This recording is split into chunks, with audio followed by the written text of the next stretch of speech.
Good evening, Southwest New Brunswick. I'm Vicki Hogarth, and here's what's happening in our part of the world. The St. Stephen Aces won the final spot in the playoffs this past Saturday after winning their last regular season game against Grand Falls in overtime. The playoff-clinching overtime goal was made by third-year defenseman Evan White. The game was the 20th win of the season for the Aces, allowing the Canadian junior team to finish ahead of Miramichi for the last playoff position. The Aces will now face off against the Summerside Capitals in the first round of the playoffs.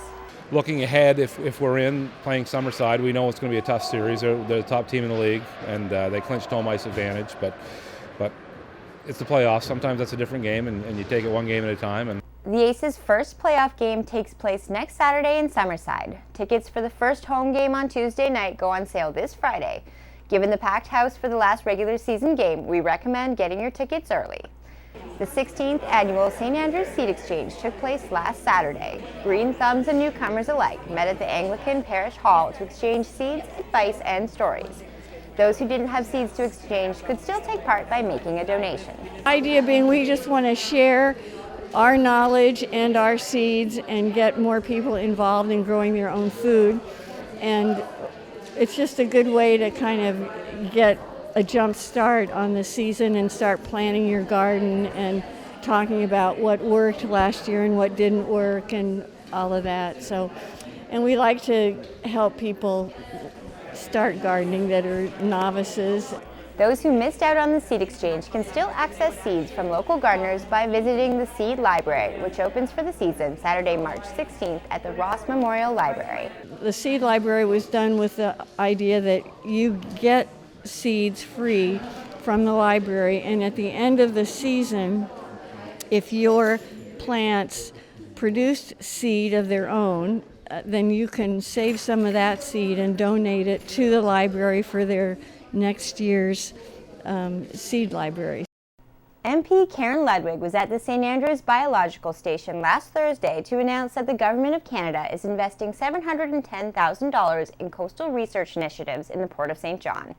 The investment is part of a larger initiative by the federal government to protect Canada's coastal environment. And when we say as a government that the environment and the economy work hand in hand, it's not cliche. We really do believe that. And when you look at the policies that we've put in place nationally, and we're working with our provincial and territorial people, it really is to merge those together. The three organizations receiving funding are the Huntsman, Fundy North Fishermen's Association, and Eastern Charlotte Waterways Incorporated, which is based out of Black's Harbour. Port St. John is the third busiest port by tonnage in Canada. And we didn't really have a good handle as a community on how much noise was being produced. So we launched an underwater noise program a few years ago, and this is a significant investment in that program that's going to allow us to dramatically increase our capacity and help us understand and manage the impact of shipping by managing the noise as it's produced. The 7th annual St. Andrew's St. Patrick's Day Parade takes place this Sunday, March 17th. The parade is now the largest of its kind in Southwest New Brunswick.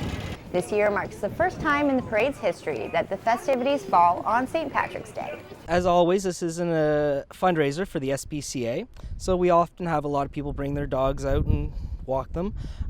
We also have the Civil War reenactors of Company I of the 20th Maine. They'll be returning this year, and weather permitting, they'll be doing a musket demonstration in Town Square after the parade. The parade kicks off at 1:30 on Sunday at the St. Andrews Legion and ends at the corner of Water Street and Elizabeth. We'll see you there. From all of us at CHCO-TV, thank you for watching. For more stories and online exclusives, follow us on Facebook at CHCO.TV. A news and public affairs production of CHCO-TV, New Brunswick's only source for independent community television.